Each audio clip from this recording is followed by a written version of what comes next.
Stirling è una città nel centro della Scozia, il cui castello medievale sorge nel cuore del centro storico, su una scoscesa roccia vulcanica.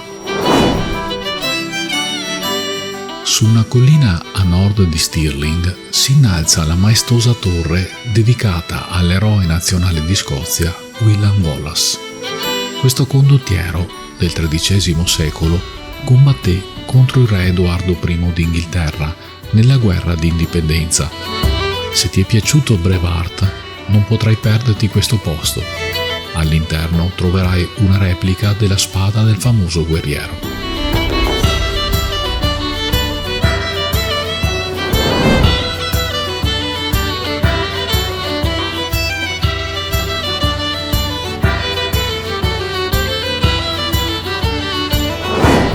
Stirling non è molto grande, conta poco più di 30.000 abitanti.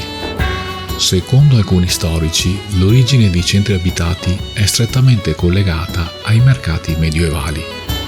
Per quanto riguarda Stirling, essa fu costruita non solo all'ombra di un castello che la proteggeva, ma anche di un mercato molto attivo.